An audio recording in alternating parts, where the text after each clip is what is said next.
আসসালামু আলাইকুম রহমতুল্লাহ। প্রিয় শিক্ষার্থী বন্ধুরা, ইজ অ্যাকাউন্টিং এর আজকের ক্লাসে তোমাদের স্বাগতম। আজকে আমরা বিবিএ অনার্স সেকেন্ড ইয়ারের অ্যাকাউন্টিং ডিপার্টমেন্ট এবং ফাইন্যান্স ডিপার্টমেন্টের বিজনেস স্ট্যাটিস্টিক্স বইয়ের একটি চ্যাপ্টার সেন্ট্রাল টেন্ডেন্সি নিয়ে আলোচনা করব। এর আগে আমরা এই সেন্ট্রাল টেন্ডেন্সির উপর বেশ কয়েকটি ক্লাস নিয়েছি একেবারে বেসিক কনসেপ্ট থেকে।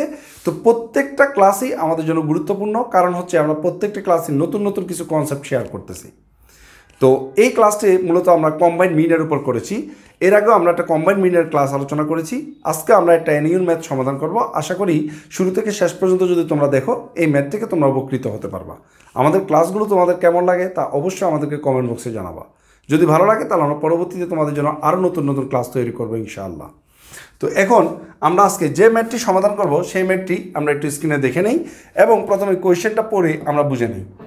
আমাদের বলা আছে দ্য মিন অফ 100 ওয়ার্কার, 100 জন ওয়ার্কারের গড় দেওয়া আছে। কি দেওয়া আছে? গড়। 100 জন ওয়ার্কারের গড় দেওয়া আছে। In a factory running in two shift 60 and 40, 60 এবং 40 জনের গ্রুপ, দুইটা গ্রুপ, যেখানে 100 জনের মধ্যে 60 জন এক গ্রুপে, আরেক গ্রুপে 40 জন। Worker respectively is 38। অর্থাৎ 100 জনের একটা গ্রুপ, যেখানে একটা গ্রুপে আছে 60 জন আর একটা গ্রুপে আছে 40 জন।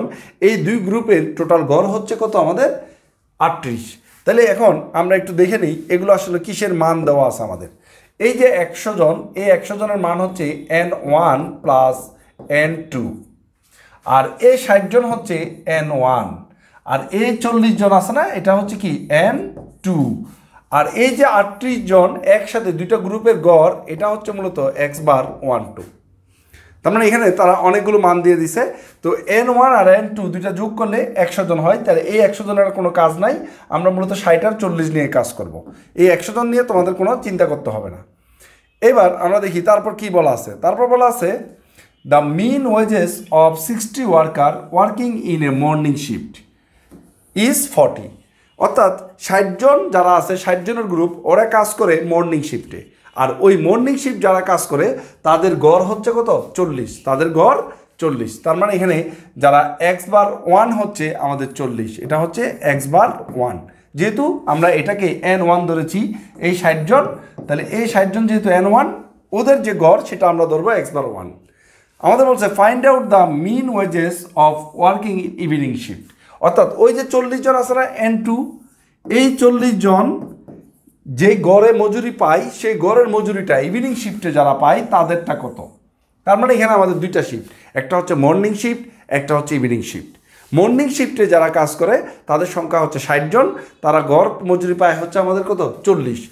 আর যারা ইভিনিং শিফটে কাজ করে তাদের সংখ্যা হচ্ছে 40 জন, কিন্তু তাদের গড় মজুরি কত সেটা আমাদের বলা নাই। কিন্তু আমাদের কম্বাইন্ড মজুরিটা বলা আছে যে উভয় গ্রুপ কম্বাইন্ডলি পায় হচ্ছে 38 টাকা।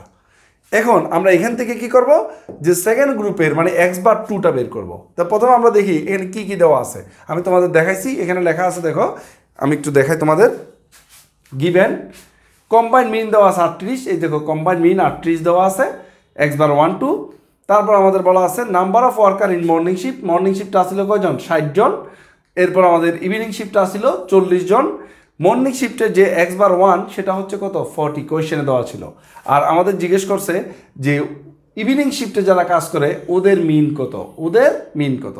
এই মিনটা কিন্তু আমাদের দেওয়া নাই, এটা আমাদের বের করতে হবে, এই জন্য কোয়েশ্চেন মার্ক। তাহলে এই ইনফরমেশনগুলোর উপর ভিত্তি করে মূলত আমরা কি করব, x/2টা বের করব। তো এখন আমরা প্রথমে x/2 এর বের করার জন্য আমরা এখানে একটু সূত্র লিখে নেই। আমরা জানি কম্বাইন্ড মিনের সূত্র হচ্ছে x/12 ইকুয়াল টু, এখানে একটা ইকুয়াল টু হবে, দুইটা পড়ে গেছে, N1 x/1 N2 x/2 N1 plus N2। তাহলে এখানে আমরা দেখে দিলাম x/12 হচ্ছে কত? 38। এই 38 আমরা এখানে বসাইলাম। আর N1 হচ্ছে কত? 60, এখান থেকে আমরা 60 বসালাম। x/1 হচ্ছে কত? x/1 হচ্ছে 40, এই 40টা কিন্তু বসালাম x/1। আর N2 এর মান হচ্ছে 40, এই যে N2 এর মান আমরা 40 বসাই দিলাম এখানে। x/2 এটার কোনো মান না, এটা বের করবো, এই জন্য আমরা x/2টা এখানে যেভাবে আছে সেভাবে রেখে দিলাম।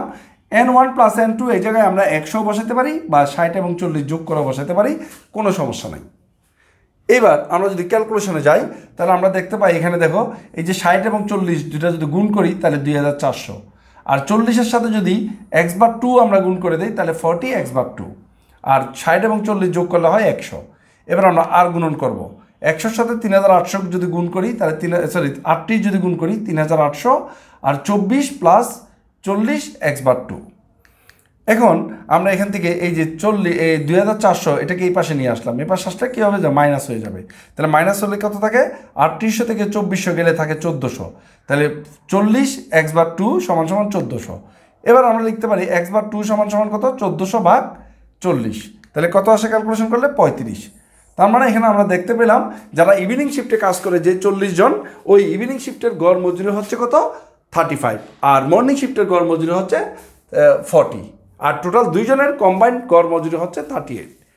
এ হচ্ছে মূলত আমাদের আজকের ক্লাস। তো আশা করি তোমাদের ভালো লেগেছে। ধন্যবাদ সবাইকে আমাদের সাথে থাকার জন্য।